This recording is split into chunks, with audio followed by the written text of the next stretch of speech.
On the O'Reilly Factor, last night, frightening examples of radical Islamist extremism and their facilities here in the United States. Bill O'Reilly asked Ryan Morrow of the Clarion Project to pinpoint the most dangerous of those Islamist facilities in operation in this country.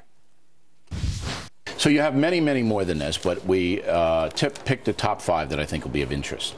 The first one is in Hancock, New York, about 145 miles northwest of Manhattan. What's going up in Hancock?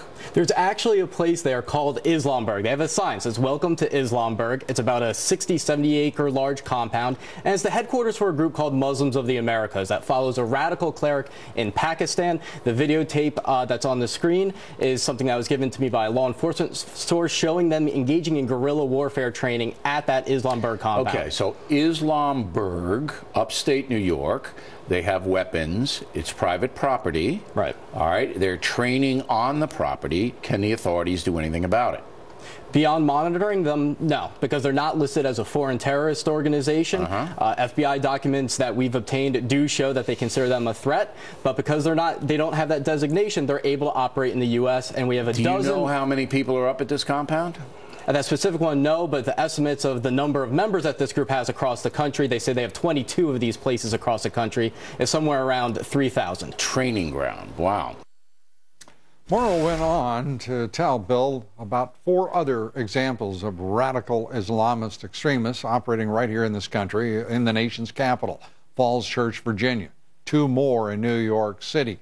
Another 17 facilities. And tomorrow we'll be taking a look at those. The Clarion Project is dedicated to exposing the dangers of radical Islamist extremism in this country. And Ryan Morrow will be joining us on the broadcast tomorrow night. You don't want to miss it.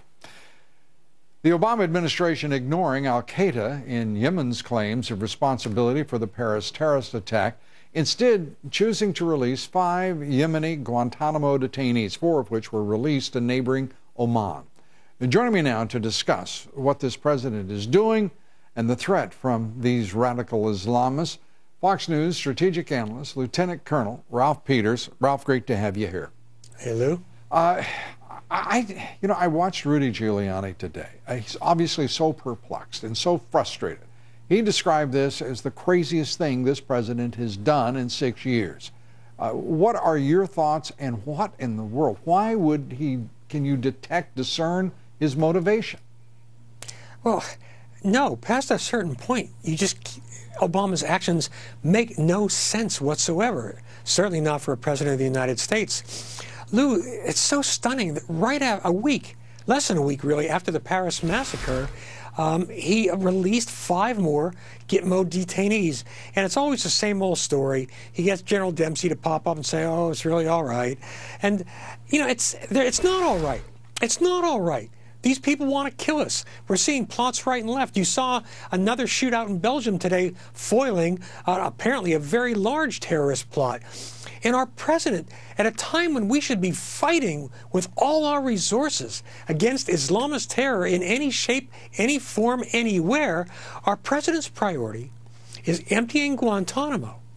Now, that is just absolutely stunning.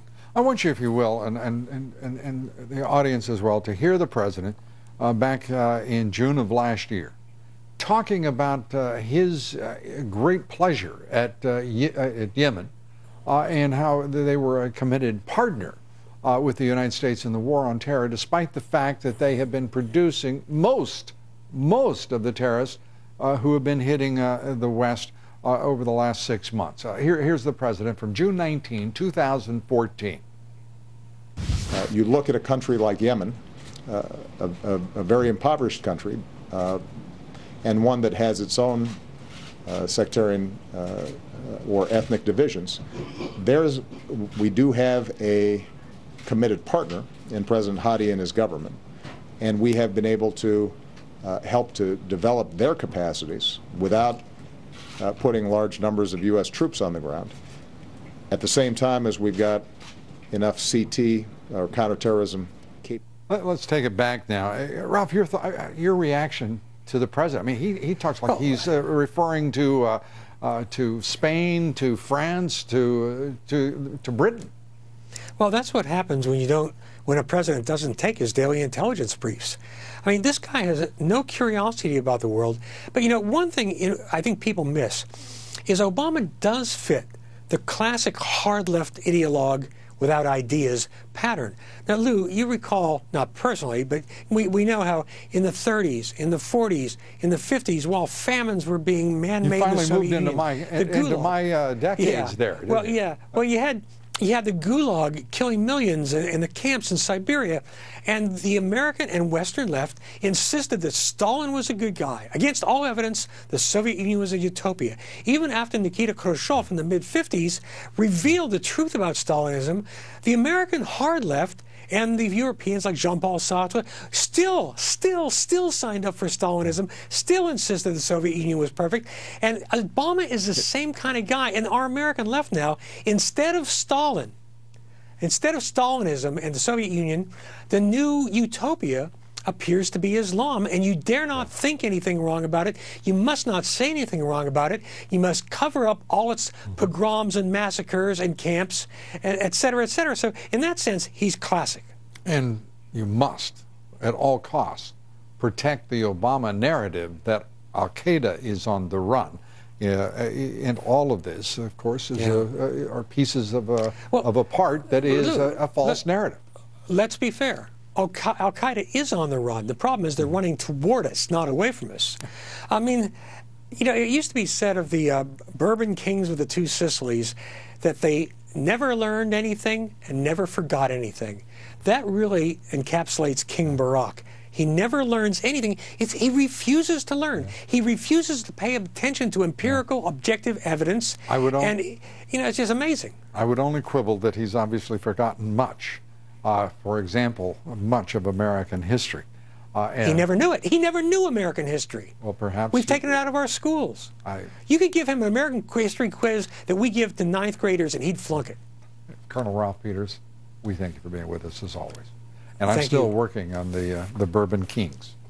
I'm going to bring them into a conversation this weekend in honor of you. Nothing like little bourbon, Lou. Well, that part I got covered. Thanks, Rob. Up next.